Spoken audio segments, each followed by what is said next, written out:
Hello students, my name is Rimsha. I am your teacher from Yardley International School. आज मैं आपको हिंदी पढ़ा रही हूँ. अपनी हिंदी की बुक्स निकाल लीजिए और इसमें देखिए आपकी पहली जो कविता है उसका नाम है हम पंछी उन्मुक्त गगन के.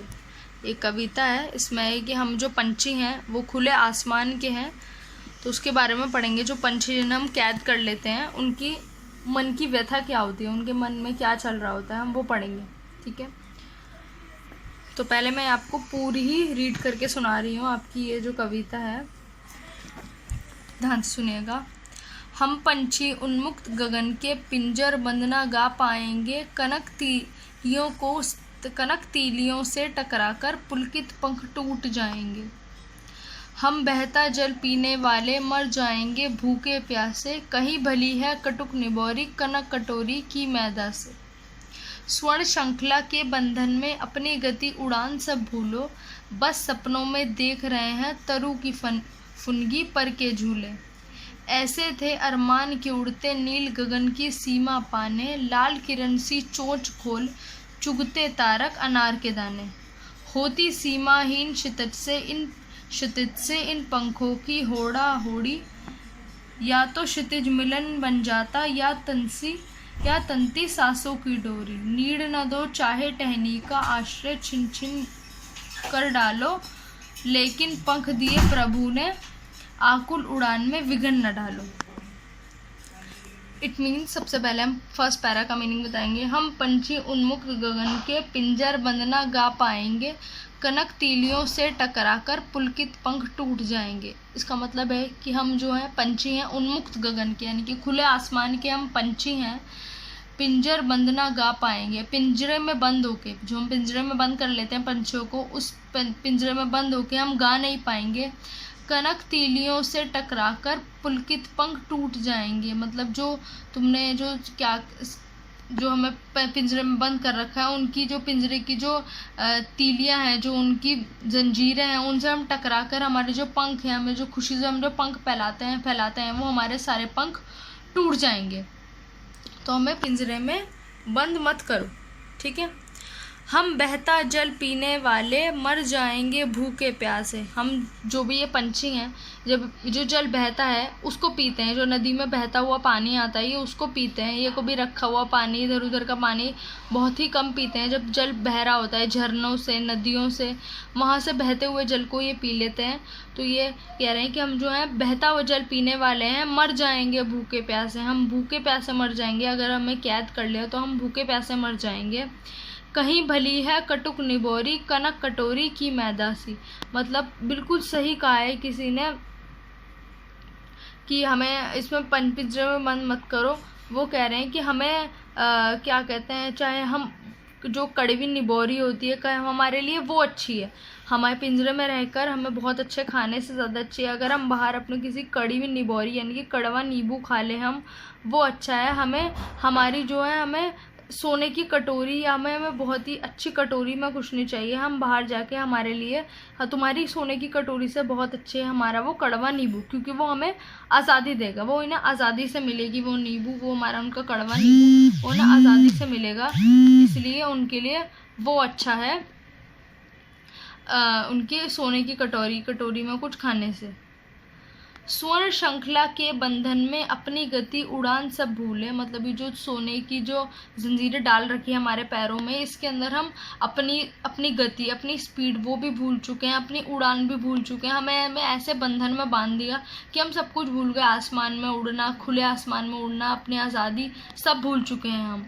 बस सपने में देख रहे हैं तरु की फुनगी पर झूले. मतलब हम बस सपनों में देख रहे हैं कि जो पेड़ों पे जो झूले डालते हैं, वो जो झूले हैं वो हम बस अपने सपनों में देख रहे हैं. हमें क्या कहते हैं, पेड़ों के जो झूले हैं, पेड़ पे जो घोंसले हैं, हमें सब अपने सपनों में देख रहे हैं, क्योंकि हमें असलियत में तो पिंजरे में बंद कर रखा है. तो हम अपने सारी सब जो झूले हैं, पेड़ हैं, वो सब सिर्फ हम अपने सपनों में देख रहे हैं. ऐसे थे अरमान के उड़ते नील गगन की सीमा पाने, हमारे ऐसे अरमान थे कि हम उड़ते और नील गगन की सीमा को लांघ जाते, जो नीला आसमान है उसकी जो अंत है उसको हम पा जाते, उससे भी ऊपर उड़ जाते, हमारे ऐसे अरमान थे। लाल किरण सी चोंच खोल चुगते तारक अनार के दाने, मतलब जो हमारी जो चोंच एकदम लाल ऐसी लगती है जैसे सूरज की जो किरणें होती हैं उसकी तरह जो हमारी लाल लाल चोंच है, उस ऐसी लाल लाल चोंच से हम अनार के दानों को चुगते। ये सब हमारे अरमान थे कि हम ऐसा करते हैं, लेकिन हमारे जो सारे अरमान हैं सब ख़त्म हो गए हैं क्योंकि हमें पिंजरे के अंदर बंद कर दिया है। और उन्हें पिंजरे में रहना बिल्कुल भी पसंद नहीं है। किसी भी पंछी को, किसी भी पक्षी को कभी पिंजरे में रहना पसंद नहीं होता। तो जो पंछियों के मन की जो व्यथा होती है वो इस पूरी कविता में दी हुई है। ठीक है। होती सीमाहीन क्षितिज से इन पंखों की होड़ा होड़ी। सीमाहीन क्षितिज होती है जहाँ पे आसमान और जो हमारी जो ज़मीन होती है मिलती है। जब हम दूर से देखते हैं तो हमारी जो धरती गोल है, इसलिए हमें दूर से देखने में ऐसा लगता है एक अंत पे जाके आसमान और धरती मिल रहे हैं। तो उन्हें ऐसा लग रहा है कि जब जिसकी कोई सीमा नहीं होती, जो कोई ख़त्म ही नहीं होता, वहाँ पर हमारे पंखों की होड़ा होड़ी, मतलब हमारी रेस होती है कि कौन वहाँ पर जल्दी पहुँचेगा। हम वहाँ तक उड़ना चाहते हैं, वहाँ तक उड़ते हैं। या तो क्षितिज मिलन बन जाता या तंती सांसों की डोरी, मतलब या तो हमारा क्षितिज मिलन बन जाता है, यानी कि जो कभी मिलता नहीं है, जो ज़मीन और आसमान है वो सब मिल जाते हैं, या फिर हमारी जो सांस जो है, हमारी सांस उखड़ने लगती है, इतना उड़ते हैं इतनी खुशी से दूर तक जाते हैं। तो वो ये कह रहे हैं कि या तो वो मिलन बन जाता है या फिर हमारी सांसों की जो डोरी है वो तन जाती है, एकदम हमारी सांस ऊपर उखड़ने लगती है। नीड़ न दो चाहे टहनी का, आश्रय छिन भिन कर डालो, मतलब चाहे हमें घोंसला, नीड़ मतलब घोंसला, चाहे हमें घोंसला मत दो, टहनी पे जो हमारे घोंसले बने हैं चाहे हमें वो मत दो। आश्रय छिन भिन कर डालो, हमारा जो आश्रय, हमारे जो घर है वो हमें दूर दूर हमारे सारे तोड़ दो, हमें कर दो। लेकिन पंख दिए प्रभु ने, लेकिन जो हमें प्रभु ने पंख दिए हैं, आकुल उड़ान में विघ्न न डालो, हमारी उड़ान में, हमारी ऊंची उड़ानों में विघ्न मत डालो। विघ्न मतलब हमारे उसमें रुकावट मत बनो, हमें उड़ने दो, हमें पिंजरों से आज़ाद कर दो और हमें बहुत दूर तक उड़ने दो। तो इस कहानी से हमें यही शिक्षा मिलती है कि हमें कभी पंछियों को अपने पास में रखना चाहिए, क्योंकि वो आसमान के लिए बने हैं, वो ऊंचा आसमान में उड़ने के लिए बने हैं, हमारे पास पिंजरों में कैद रहने के लिए नहीं बने। तो हमें इन्हें अपने पास नहीं रखना चाहिए, इन्हें हमें आसमान में खुला छोड़ देना चाहिए, क्योंकि उनकी खुशी आसमान में उड़ने में है, पिंजरों में कैद रहने में नहीं है। तो इसलिए हमें पिंजरे में कभी भी पक्षियों को कैद नहीं रखना चाहिए, क्योंकि उनके लिए हम चाहे उनके लिए बहुत अच्छा खाना, बहुत अच्छा पानी, सब कुछ रखें, लेकिन उन्हें खुशी नहीं मिलती, उन्हें खुशी आसमान में ही मिलती है। ठीक है। तो आप अपनी जो आपकी नोटबुक्स हैं उनके अंदर आप ये जो आपको ये जितने भी शब्दार्थ दिए हुए हैं इनको आप अपनी कॉपियों में लिख लीजिएगा। ये सारे शब्दार्थ आपको यहाँ पे जो आपको रेड कलर से मार्क्ड हैं, सारे ये जो आपके कठिन शब्द हैं सारे मार्क किए हुए हैं, इनके मीनिंग है सारे, इन सबको आप अपनी नोटबुक में लिखेंगे और इन्हें आप इन्हें लर्न करना,